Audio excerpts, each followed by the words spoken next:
Supreme court ने पंजाब और खैबर पख्तूनख्वा इंतखाबात केस का फैसला महफूज कर लिया। अदालत उज़्मा आज महफूज फैसला सुनाएगी। दौरान समाअत चीफ जस्टिस ने कहा कि सवाल यह है कि 8 अक्टूबर को कैसे सब ठीक हो जाएगा। हुकूमत हिचकिचाहट का शिकार है। जस्टिस एजाजुल हसन ने कहा कि ये मिसाल बनाई गई तो हमेशा माली मुश्किलात पर इलेक्शन नहीं हुआ करेंगे। ये इशू पार्लियामेंट को खुद हल कर लेना चाहिए था। तफसीलात के लिए ये रिपोर्ट देखते हैं।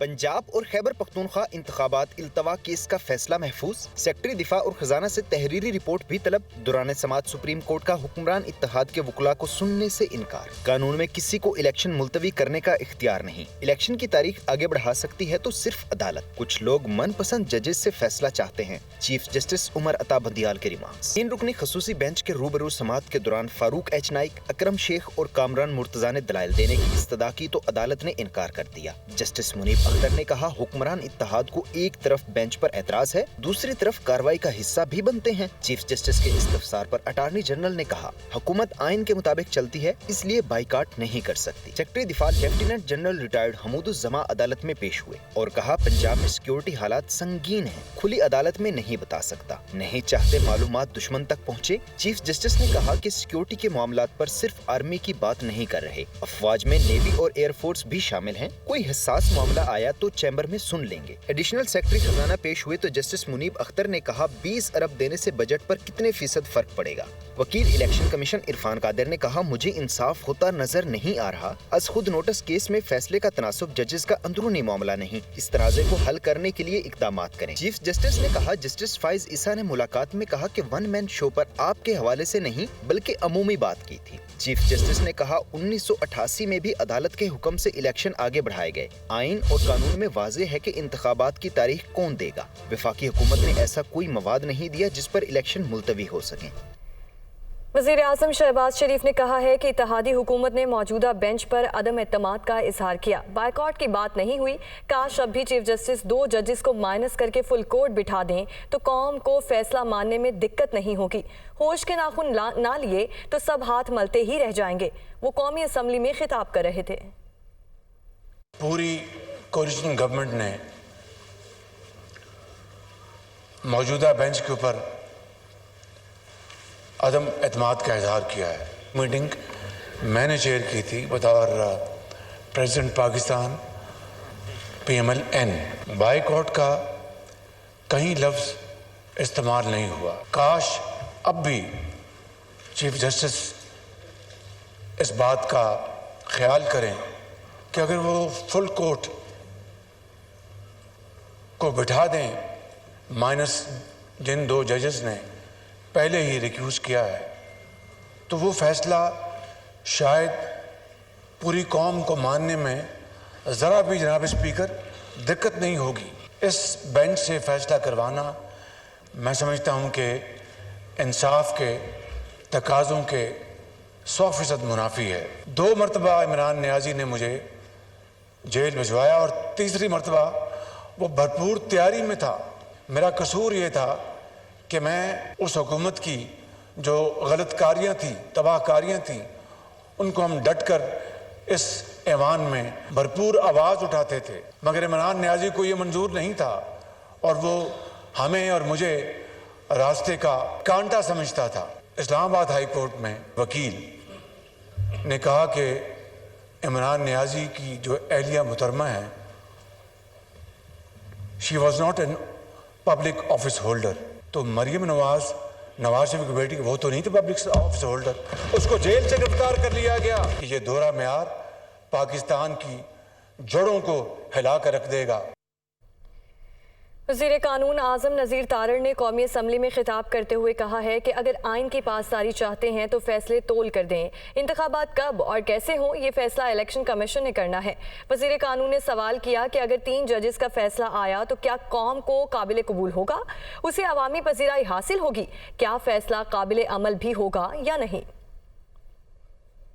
एक साहब वहाँ पे 2 झंडों के आगे बैठ जाते हैं रोज, वो भाषण देते हैं कौम को कि ये आइन शिकनी हो रही है, ये आइन से रूगर्दानी हो रही है, इलेक्शन 90 रोज में ना हुए तो ये आइन से रूगर्दानी होगी। इसी महीने में 1 साल पहले इसी ऐवान में जब 1.5 मिनट में ये मौकर ऐवान तहलील कर दिया गया था, कौमी असम्बली तोड़ दी गई थी, तो वो आइन से रूगर्दानी नहीं थी। ये आइन का सबक देने से पहले, आइन का भाषण देने से पहले अपने गिरेबान में झांक ले, पहले अपने दामन में तो देखे कि कितने धब्बे और कितने दाग हैं। आपने इस मुल्क की आइनी तारीख को कितना दागदार किया है। शायद मेरे मुल्क के आइन साजों को ये खबर नहीं थी कि एक रोज़ ऐसा भी आएगा कि इन बहुत बड़े ओहदों के ऊपर इतने छोटे लोग आ जाएंगे जो अपनी ज़ाती अना के लिए, अपनी नौकरी बचाने के लिए आइन को पामाल करेंगे और जो रस्म और रवायत को भी रोन डालेंगे। अगर आपने इस मुल्क में आइन और कानून की बालादस्ती और पासदारी चाहते हैं तो फिर फैसले वक्त की ज़रूरत के मुताबिक ज़रूर करें, लेकिन स्केल बराबर रख के करें। फैसले आप तोल के दें। ये फैसला इलेक्शन कमीशन ने करना है कि मुल्क में इंतखाबात किस तरह से, किस टाइम पे, किन हालात में होने। अगर इलेक्शन कमीशन समझता है कि इंतखाबात में खून रेजी है, इंतखाबात में बर्बादी तबाही है, तो वो अगर शेड्यूल को आगे ले जाता है, पीछे करता है, तो इलेक्शन कमीशन का ये इख्तियार है। मैं आज फ्लोर ऑफ द हाउस पे ऑन रिकॉर्ड रहना चाहता हूँ कि यही प्रोसीडिंग्स पहले राउंड में 3 के मुकाबले में 4 जज साहबान की आरा से डिसमिस हो चुकी हैं। अगर 3 जज साहबान का बेंच ये फैसला करेगा तो ये फैसला कौम को काबिल कबूल होगा। एक बात, ये फैसला अवामी पजीराई लेगा। दूसरी बात, और ये फैसला काबिल अमल होगा या नहीं होगा। तीसरी बात। और बिलावल भुट्टो ने कहा कि सुप्रीम कोर्ट के जजेस अपने किरदार से साबित करें वो इंसाफ कर रहे हैं। 3 जज साहिबान को सोचना चाहिए कि ये क्या हो रहा है। इस 3 रुकनी बेंच से सिर्फ ऑपोजिशन नहीं बल्कि बाकी जजेस भी इख्तलाफ कर रहे हैं। खदशा है कि फुल कोर्ट ना बनाया गया तो इमरजेंसी या मार्शल लॉ लग सकता है। बिलावल भुट्टो लाड़काना में मीडिया से गुफ्तगू कर रहे थे।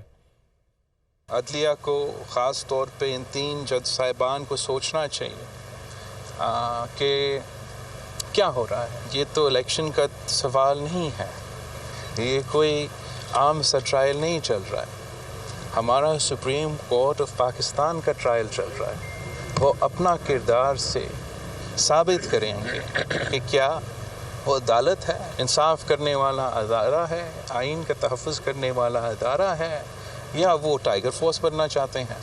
इन तीनों जजेस पे अदम एतमाद अपोजिशन का नहीं है। ये अदम एतमाद वो बाकी सुप्रीम कोर्ट जजेस के हैं जो इस कोर्ट में शामिल नहीं हैं। ये कभी ऐसा हुआ है कि 9 मेंबर बेंच को एहतजाज करके उठते उठते अब 3 जस्टिसेस रह चुके हैं।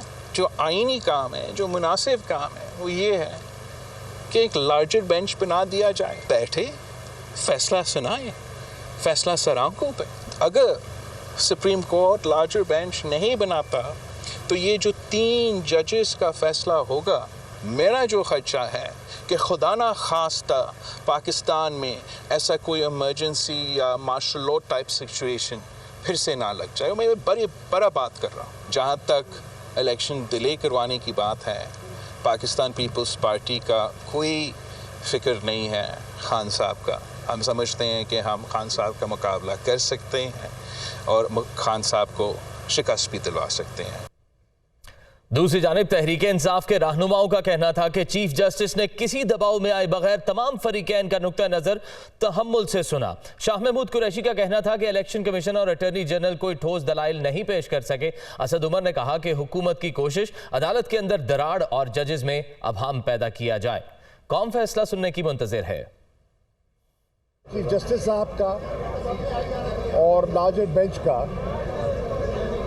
शुक्रिया अदा करना चाहता हूँ। उनके कॉन्डक्ट को देखकर हमें हौसला हुआ, वो किसी दबाव में नहीं आए। उन पर जो उंगलियां उठाने की कोशिश की गई, उन्होंने बड़े तहम्मुल से, बड़ी बुर्दबारी से कहा कि हम जिम्मेदार हैं, आइन, पाकिस्तान की आवाम और कानून के पाबंद हैं। इलेक्शन कमीशन और फेडरल गवर्नमेंट के जो नुमाइंदे हैं, अटॉर्नी जनरल साहब, वो कोई ठोस दलाइल न दे पाए। पीडीएम की जमातों ने जो एक एलामिया जारी किया, पूरी कार्रवाई के बायकॉट का ऐलान किया। उनके जो वकला हैं उसके बरक्स वक्त मांगते रहे और आर्ग्यूमेंट्स की उन्होंने। ये भी तजाद खुलकर कौम के सामने आया। बंद कमरे में वो क्या फैसला करते हैं और ओपन कोर्ट में वो क्या मिन्नतें करते हैं। हुकूमत की तरफ से केस रखा ही नहीं गया कि आईनी तौर पर क्या उज़र है, क्या वजूहात हैं जिसकी बुनियाद के ऊपर इलेक्शन वक्त पर नहीं कराया जा सकता। ये कोशिश रही है कि किस तरीके से अदालत के अंदर कोई दरार डाली जाए, इबहाम पैदा किया जाए। किसी भी तारीख को होने वाला इलेक्शन इनको अपनी सियासी मौत नजर आ रहा है, इसलिए न ये आइन की बात करने को तैयार है, न अपना केस हकीकी तौर पर कानून की बुनियाद के ऊपर अदालत के अंदर लड़ने को तैयार हैं। सुप्रीम कोर्ट के सीनियर जज जस्टिस कासिफ आसीसा ने फैसले पर सर्कुलर जारी करने पर रजिस्ट्रार सुप्रीम कोर्ट को फौरी चार्ज छोड़ने का कह दिया। रजिस्ट्रार को लिखे गए खत में कहा कि आपके पास जुडिशल ऑर्डर कलअदम करार देने का इख्तियार नहीं।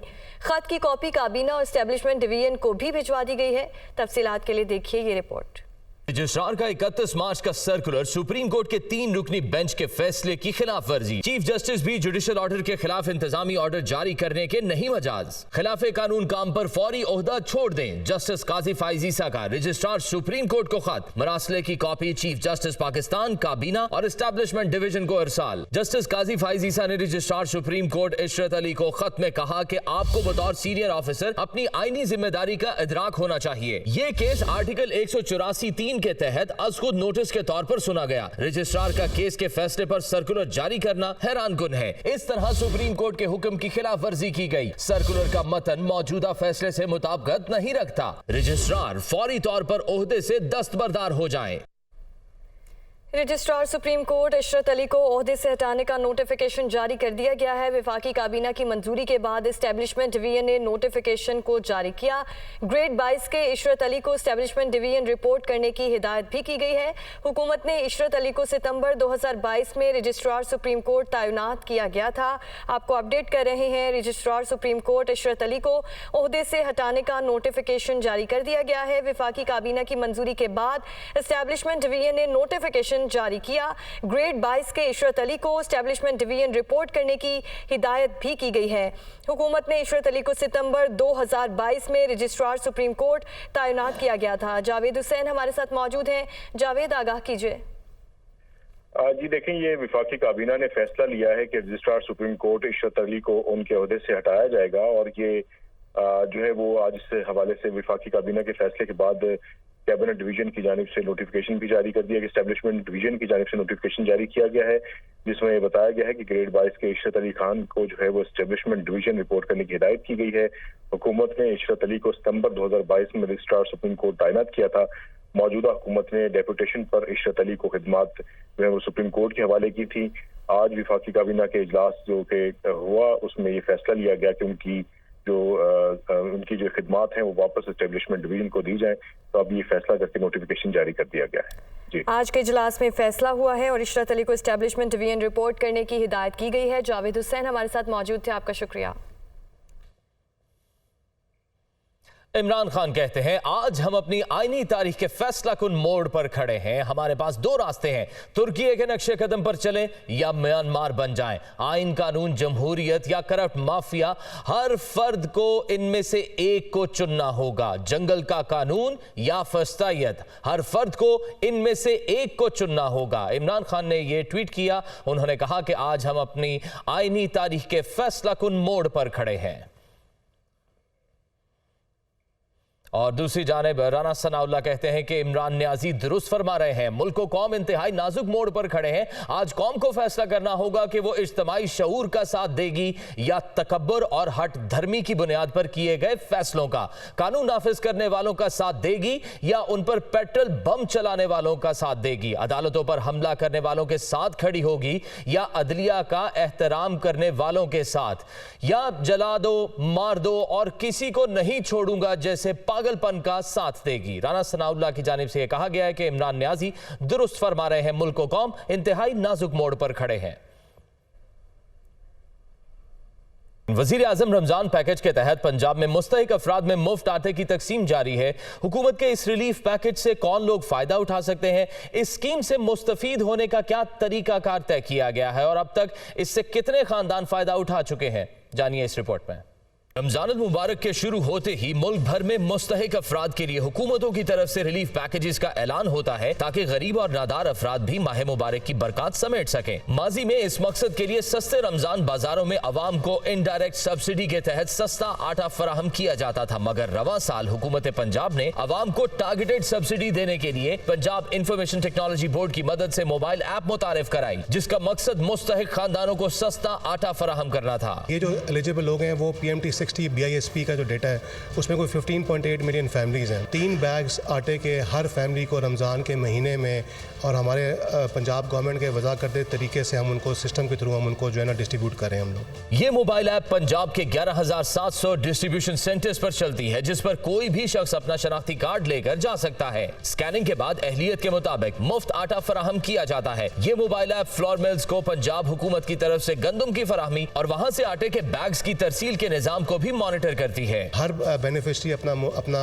कार्ड लेके आता है, ID कार्ड, उसका कार्ड स्कैन होता है, सिस्टम ऑटोमेटिकली बैक एंड पे उसको चेक करता है कि वो एलिजिबल है। अगर एलिजिबल है तो 1 बैग का है या 2 बैग का एलिजिबल है, और उसके बाद उसको पीछे जाकर उसको बैग उसको हैंड ओवर कर देता है और वो बैग लेके चला जाता है। अच्छा, इसके बैक एंड पे जो पूरा एक सिस्टम है, जो पूरा एक सप्लाई चेन को हम मैनेज करें, जहाँ पर जो गवर्नमेंट रिलीज करती है wheat to the floor mills, वो उन्होंने उसकी 70-30% की क्रशिंग करके उन्होंने कितने बैग्स बनाए, उसके बाद उन्होंने कितना डिस्ट्रिक्ट गवर्नमेंट को उन्होंने हैंड ओवर किए, उसके बाद कितने सेल पॉइंट पे पहुंचे और कितने लोगों को आगे डिस्ट्रीब्यूट हुए। हुकूमत पंजाब की इस स्कीम के तहत अब तक 1 करोड़ 10 लाख खानदानों में 3 करोड़ आटे के बैग्स तकसीम हो चुके हैं। मुफ्त आटा स्कीम से हर वो खानदान जिसकी माहाना आमदन 60,000 से कम है फायदा उठा सकता है।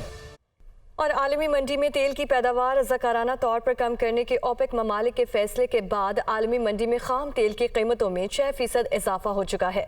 ओपेक ममालिक की जानिब से तेल की रोज़ाना पैदावार रज़ाकाराना तौर पर कम करने के ऐलान के बाद आलमी सतह पर तेल की कीमतों में इजाफे का रुझान पैदा हुआ है। सऊदी अरब, रूस, मुत्तहिदा अरब अमारात, कुवैत, अलजज़ायर और ओमान की जानिब से यौमिया 5 लाख बैरल कटौती का ऐलान किया गया है। ओपेक ममालिक ने रज़ाकाराना तौर पर रवां बरस के आखिर तक 5 लाख यौमिया पैदावार में कमी का ऐलान किया है।